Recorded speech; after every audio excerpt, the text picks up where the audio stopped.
Welcome to Arkansas basketball recap, where we recap every Arkansas basketball game. Today we're recapping Arkansas's 76-60 victory over the Lipscomb Bison. First game of the season, first game of the Coach Calipari era, and the Hogs get the win. Started out a little shaky, wasn't unexpected. I always say, these games they start 0-0. You don't start up 20 against an inferior team. You have to get there. And it took them a while to get there. I mean, this thing was close for a little bit, and then they kind of pulled away towards the end of the first half, then kind of let them back into it, and then kind of pulled away again. I do think that Lipscomb is a team that's pretty good. I mean, Coach Cal said after the game that's a team that's going to win a lot of games.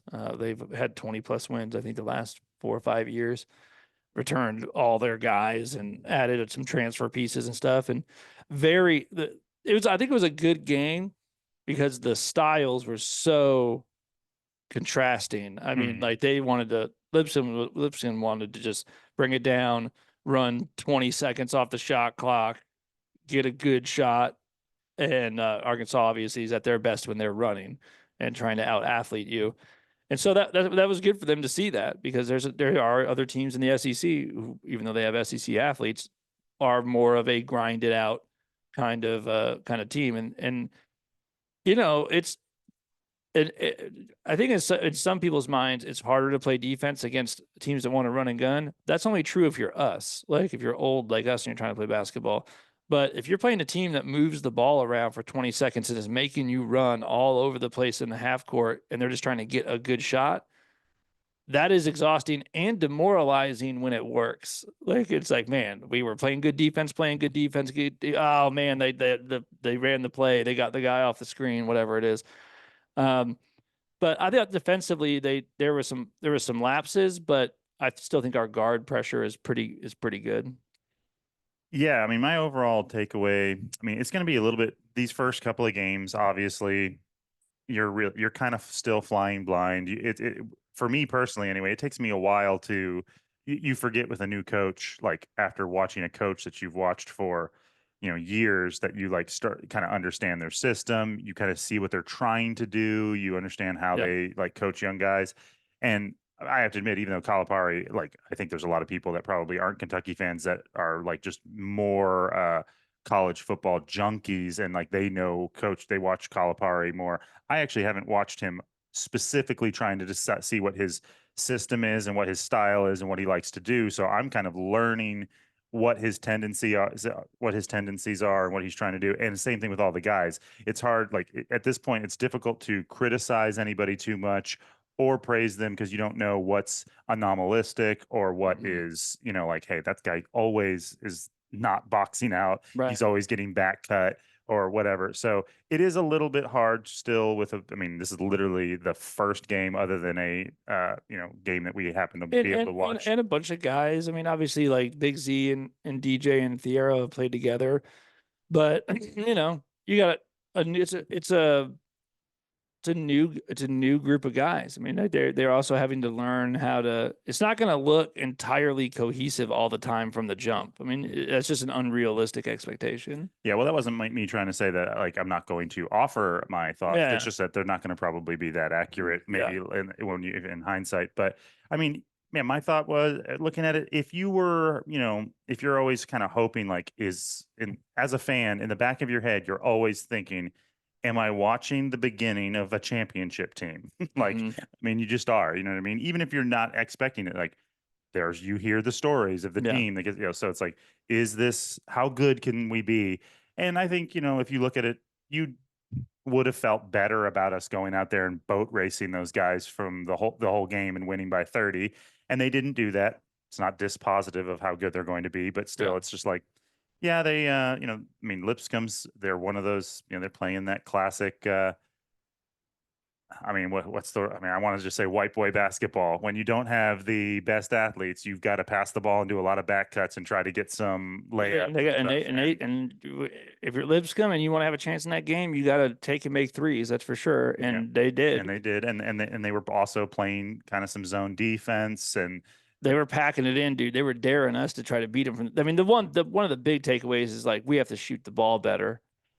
And it was working exactly how you would want it to with them. Like when you give guys that much room, especially guys that like in warmups and stuff, they can shoot and stuff, but it takes them out. Like sometimes guys like athletic guys that are used to being like playing one-on-one defense against or an offense against a one-on-one defender, they're actually more comfortable dribbling around a little bit and then hitting a step back or a side step. They got to get in their flow. And if you just hand them the ball and they just look up and they're like, I could just shoot this. Yeah. They actually shoot it all like you can tell it's all like delayed. It's all, Yeah. they're all like unsure. And it usually ends up not working out that Well, well. you could tell. I mean, Dusty Hannah's on the broadcast was saying it over and over again with Boogie.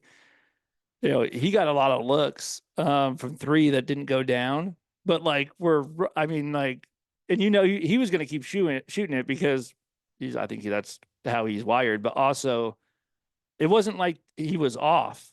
You're like, good grief, man! Like it's like it's right there, and you're like, and you did. I agreed with Dusty. It's like, well, those didn't all go down that game, but I saw the way he was shooting it. I saw how in line they were, and I'm like, if teams do that every game, he's going to have some games that are just absolute monsters because a whole bunch of those certainly could have gone down. Like it didn't look bad. It was just like, oh man, that's just not going to drop, huh?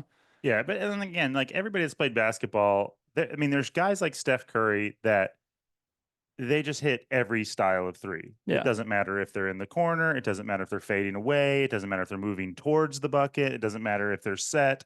They just are not going to miss.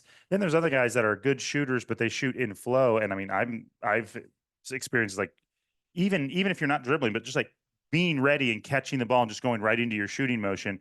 It's weird when you catch the ball ready and you look up and then if you think about it and when everyone looks at you like, I guess you're open.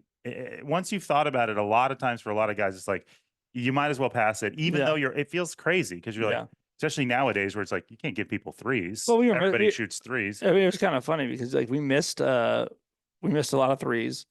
I'll give you 2 threes that we made. One was Carter Knox, pump fake, sidestep, drain it, and you're like, we missed way more. That was not a bad shot, but we missed much better shots than that. Like that's a harder shot. You just had to do all this stuff. And then Big Z, I just kind of rolled this ball over here. I got to fumble it around, pick it up at my knees, and then just jack it, and you make that one. And then a lot of the wide open ones, we didn't make. And that's what I'm saying. Like sometimes, and I would say that's one of my not criticisms, but maybe worries. Although, like I said, it's way too early.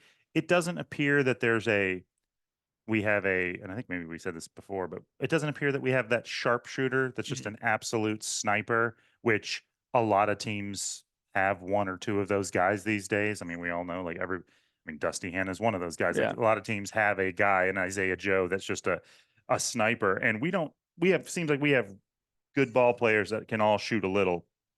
And who knows, maybe that'll change. Maybe they'll prove me that maybe I've seen too small of a sample size. And then we have a couple of guys that are the kind of guys that you definitely could see getting hot and having games where they're just like unconscious. From Boogie Fland, I think will have games like that. I think Nelly Davis will have games like that. But I thought Nelly looked a lot more interesting this time. I mean, compared to the first game, he just looked way more in the flow, and I really liked his ability, at least in that game, to just put his head down. Yep. And he has that thing that kind of that James Harden or Kyrie Irving, where he puts his head down, starts to drive, gets that guy pushing him back, and then you see other defenders coming. You're kind of like, well, he's going to pass it, and he just Euro steps and then curls it up there and bodies through. Not that they're all great shots, but like he got a bunch of them to go where it's like he's being guarded by 3 guys down low and still got it in. It seemed like him and DJ are going to shoot a lot of free throws this year. Like, I mean, that's just, that which I love. I love that you have multiple guys that you can give them the ball and say, get out of the way. We need a bucket right now. All 3 of those guards. I do think that's a good problem to have where it's going to be a matter of which guy is going to be the guy to take the last shot if you need, or go get a bucket if you need a bucket, because it does appear that all three of those guards are capable of completely making their own, breaking down and making their own shot. Yeah, yeah, yeah. I thought Davis looked good. I mean, he also rebounded well. He had 6 rebounds in this game. Davis did 15 points, 6 rebounds. Like, I mean, so for one of your guards to grab 6 rebounds, you like that. And then I thought that now, obviously, like Jonas Adu, he played 7 minutes. He's not 100%. Like, obviously, they wanted to get him a little bit of run. My guess is that they would like him to play in the Baylor game. And they were kind of seeing, hey, let's see, let's get you a couple minutes, go run around, I still wouldn't anticipate him playing major minutes in the Baylor game. I mean, he could play major minutes. Maybe he could play 20 minutes, but you would assume his conditioning is not probably exactly where it needs to be. But we're gonna need him because we get a little thin on that back line. Because Big Z's great, and I thought that Brazil was better this game than the last game, and so that's great. But they're not like Jonas Adu. Like Jonas Adu, and you could see I don't know if you noticed it, but like when he was in the game, there was a couple times they tried to get the ball to their big guy. That dude just stays on the floor. He doesn't leave his feet. Like he moves his body like in the post the right way, and they just couldn't get anything on him when he's down there. Like that, it's a guy that Big Z's 7'2". He's going to be hard to get some shots off over. But you saw some guys getting shifty. I mean, some pretty sweet post moves, honestly. Trevor Brazil's like, hey, I'm a better athlete than you. I'm going to try to guard you like this. I'm long and I'm super bouncy, and I'm going to try to block that and stuff. But it doesn't mean his body, he's always in the right positions and stuff. Jonas Adu, like, I think you could tell even just in the limited minutes, like that's a post defender right there. Like he's up, like his body is up on your body. He's moving with you, not giving you any of the angles.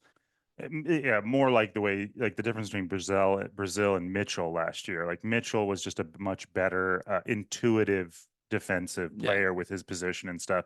I mean, like I said, the way he just instinctively, I don't even know if you can teach it, but just like somebody that knows how to have their hips turned and stuff.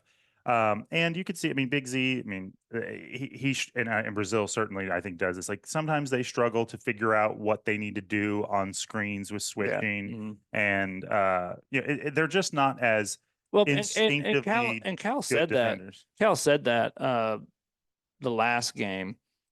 We didn't see it. I guess every time I've said the last game before this, I mean the Kansas game because I didn't get to watch the TCU game.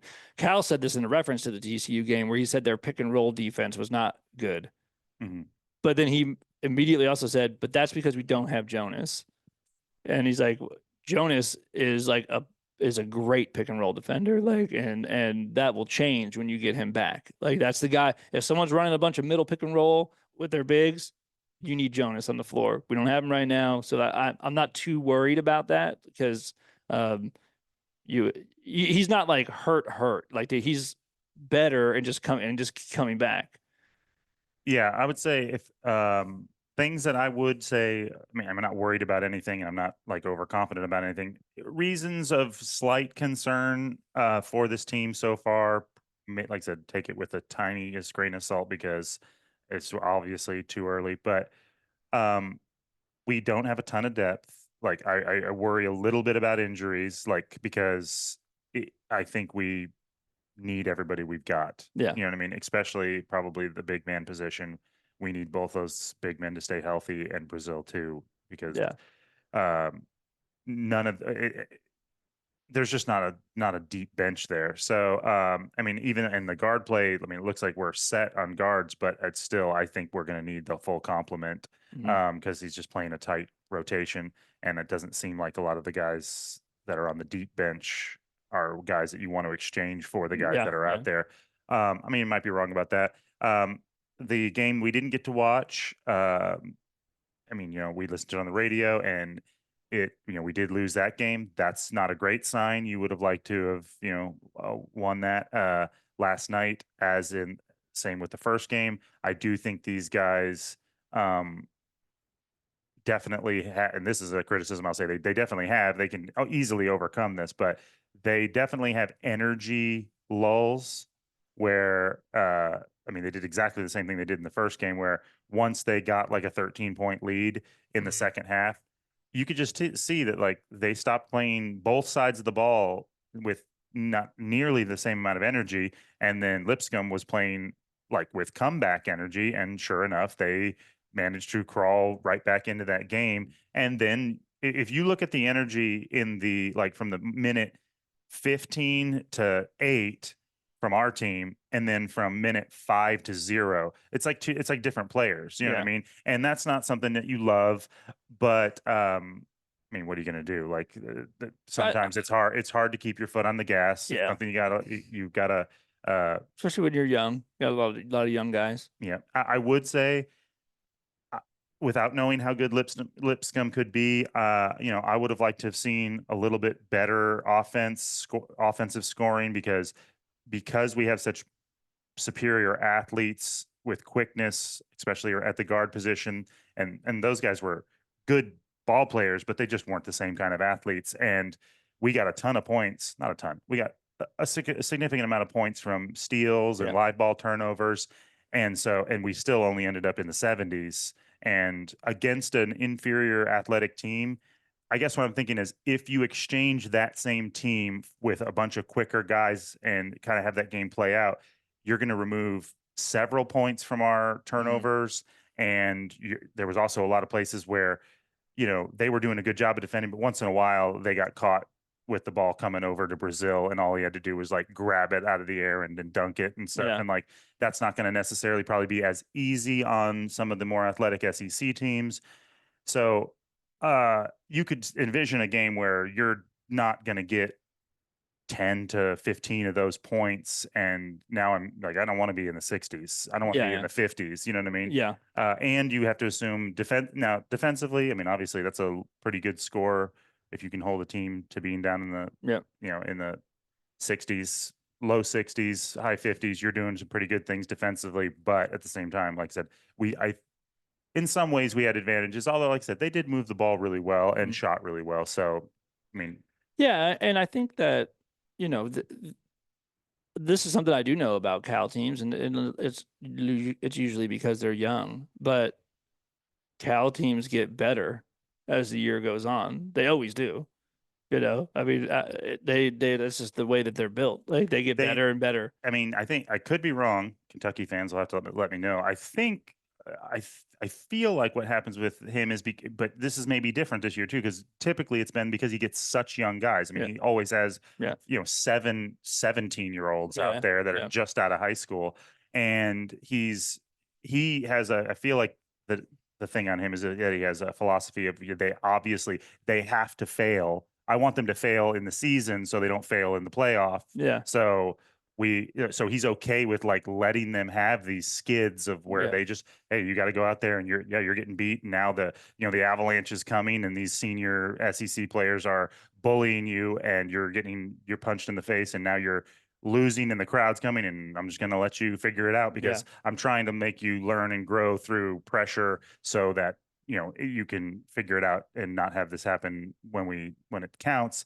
I might be wrong about that. But that's how it feels to me. It feels like I feel like Kentucky's arc usually is amazing players, so they come out and they play awesome. Although this is changing, where used to you had more games of cupcakes. Yeah. You know what I mean? Now teams are doing all these early games against really good teams, but it was always Kentucky would beat the crap out of a bunch of smaller teams, and then when they got into conference play, would struggle around game like 7, 8, 9, 10, and there'd be like this losing streak, and then they'd pick it back up, they'd figure it out, and Win 23 games on a season or whatever. yeah, like with the exception of that one year when, you know, they didn't lose any games. Yeah.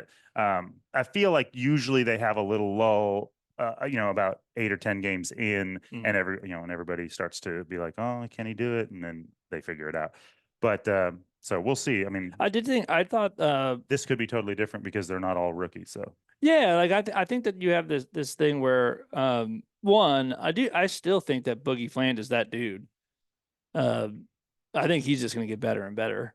I mean, as he plays, as he adjusts to the competition and stuff, I think Boogie Fland is like he's that guy for sure.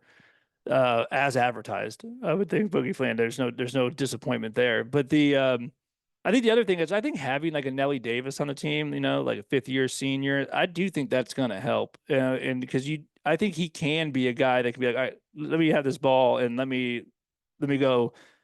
Like, this team's mounting a comeback. Let me like stop the bleeding here, right? And I think that that's going to really be an advantage we have. Um, when I was thinking about players of the game, uh, for me, I'm gonna give it to Nelly for the 15 points and the 6 rebounds and the efficiency. He actually his field goal percentage was really. I mean, let me see what he did. He did. Um, so he was 7 of 12 and 6 rebounds, 1 assist, 15 points. I'm gonna give it to him, even though I will say, in the midst of that second half comeback, Big Z had 12 points. He had 8 of them in a row. Mm-hmm. And I would like to see a little more let's throw the ball down to Big Z in the post a little bit more. Yeah, I mean, Because he finished it. He's got a soft touch around the rim. yeah, and I mean, what are you going to do if he's throwing a hook shot over that shoulder? Like, there's not a lot you can do about it without goaltending. No. So I mean, I like to see that. Another thing is, I can already tell that I love Fierro. Mm-hmm. I love everything about the way he played. Like he was all over the place on defense. Like now he's a guy that probably can't play more than this game. He played 20 minutes. He probably can't play more than 24 minutes and not foul out of a game. He's that kind of guy, but I love it. I thought he just was everywhere in the passing lanes, sets hard screens. And dude, like that one dunk that he had was his face was at the like he's obviously insanely athletic, but I like his game for sure. And I'm glad we on a team that's young, you need a guy like a big, strong dude like that. Like he's a guy that's there's not gonna be a lot of guys pushing him around. Yeah, honestly, I think our guard play is going to be good. Every one of those guards, I mean, good luck if they get in space. They all finish amazingly well around the And rim. that's I mean, Thiero, like there's right now they're starting him at the 4. He can also play the 3. yeah, Kind of play the wing. he's like a bonus. Yeah, dude. He's like because he's like a forward guard hybrid, like yeah. kind of thing. And no, I mean he without even him, and he's like another like he's almost like a another level of athlete. But just even the 3 and then him too. But like every one of those guys, like if you're then don't even try. Like if you see yourself one-on-one with them in the open court, like you might as well if you're not going to wrap them up. It's like you don't have to worry about whether or not they're going to score. They're going to like they all have the Euro step. The I mean, yeah, Boogie, DJ, Nelly, like those guys in the they open all floor. finish at the rim. I mean, they all go downhill, head down, shoulder. They can take contact, and they're going to finish it at the rim.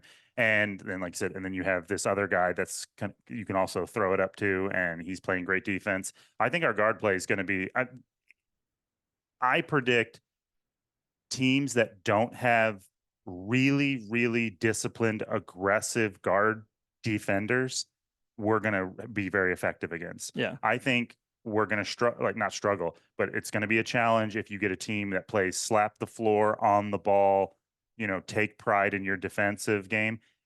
Games that want to go toe to toe, I think our guards are going to break people down. Yeah, I do too. I do. Well, I mean, Bill Self said it. He said, we're not gonna play a team with 3 better guards this season. Mm-hmm. I don't know that there are 3 better guards. I mean, and several people have said this. Like, if you're talking about the backcourt, like the 1 through 3, and if you're talking about Boogie and DJ and Nelly, I mean, we'll see. Is there a team with a better starting 3 guys in the backcourt than that? I don't think not that are all starting together. I don't think. I mean, maybe there's a team that has like 4 guards that are all really good and 2 of them play and then or something. But no, I mean, I really do think that if those guys are going to put a lot of pressure on other teams' front court to defend, and I like that because it's not just the shooting because the shooting you have lulls and if you live and die by the 3 and stuff. these guys are all going to be. They mostly want to dribble, penetrate, and I mean Boogie's like money shot is the Yeah. like Get in there, little get pull up floaters, pull up jump jump. shot, Yeah. and it looks Nelly looks like he loves to get to the rim. You know Yeah. what I mean? And we know was it Wagner Yeah. does the same thing. I mean he messed us up. So Yeah. Yeah. Yeah. No. So, I mean, I was good with it. I thought Brazil was better. Honestly, if Brazil can just do that, I think that's great. I think he was grabbing he rebounded 8 rebounds. You know, get in there and rebound. You know, get some transition dunks, dude. Like, I mean, I like it. I think this team has everything they need to be really, really good. You know, obviously it's too early. And we haven't seen Jonas yet. I mean, and look, Well, even I we're mean, both post guys, and so I'm a little biased here, but Jonas Adu is a all SEC post defender and rebounder. That's what he is. And um, I know not everyone appreciates that on the same level that I do, but I'm telling you that if you've got like an all conference post defender rebounder, I can't exaggerate how much better that makes your team. yeah. Well, I do. I will say I wish we had one more big body that was um it wouldn't even have to be a really highly skilled player, but somebody to throw out there against. Just a bruiser, Yeah, I mean, like, what's his name? Why can't I think of like his name? Kamani Johnson. Yeah, Kamani Johnson. I mean, Mitchell a little bit too. A guy that just is 5 fouls for a team. I'm a little bit worried about a team that has like a roster of a couple of really good like centers and power forward players. I think I mean, Z's big and tall enough to, but like he doesn't have the body Yeah. to stop a certain kind of player. I think that's when you're going to see Thiero in there. I think you're going to see a lot of Him trying to play oversized guys a little bit. yeah. I mean Thiero's 6'8", I think, 6'7", 6'8", and yeah, I think that you're going to see if you're playing against like some bruisers. I think you're going to see Jonas Adu and Thiero in there. If you're in a game where you're like, oh, this team's got bangers, and I think he's just going to be undersized, but just get up in him. And he's such a good athlete that if you're you better not put the ball on the floor if you're a big bruiser with a guy like that guarding you or something. He's going to take it away from you. I mean, he doesn't see he does you know does not strike me as a guy that's going to shy away from that assignment at all. I think you could see if a dude gets in foul trouble against the right kind of team that has like a really good post player. I mean, I'm imagining like Purdue last year. You know what I mean? Yeah. Like I don't know that Brazil's going to be able to step in and guard that guy. Yeah. You know what I mean? And Z can do maybe it just depends. Like it depends on how the guy plays, but I think we could have a game where he's in foul trouble and we wish we had another 5 fouls on a big body when we don't need offense. We got offense covered. The guards will get you buckets. We need post defenders and just guys to get blocks and steals and rebounds down low. That I could see that being a weakness a little bit. I definitely think it's important that Jonas gets healthy and stays healthy. Like because he's gonna. If this was the roster and you didn't have him, I didn't, you didn't know he was sitting there, like we'd be having a different conversation here about the thing that I was majorly concerned about, which was like interior defense and like who's going to be our leading rebounder and like that kind of stuff. But since you know that that's there, I do think that that's going to be important, and it is going to be important for us to have him all season long. We're going to need. I mean, especially once we get into conference play, like you're just going to need him. I mean, and it's we already know what he's like. He messed us up in Tennessee, like so. Well, we're going to need that guy. We're going to find out pretty soon. I mean, of course, I don't like the fact that we're playing a team that just got their butts kicked. Yeah. So they're going to be. Hopefully they're bad and not. Cal said, you know what Baylor's doing right now, like at practice. He's like, they're just doing loose ball drills like crazy. Like they're just making those guys dive on the floor and stuff. That was a Baylor is not going to want to start out 0-2 to start their season. You think Scott Drew or actually they probably played? Are they playing a game between? No, no, that's it, dude. Yeah, you think Scott Drew was happy about that? I don't think so. Like, do you think he wants to start out 0-2? Like, Scott Drew's a good coach, man. Like, Mhm. he's going to be whatever. All the things that went wrong in that Gonzaga game, that's what they're working on. I can promise you that. Mhm. So Well, basketball's back, baby. I that's love it. it. I Yeah. mean, It's awesome, man. All right. Well, we'll leave it there, and we'll be back on Saturday after the Baylor game. We'll see you guys then.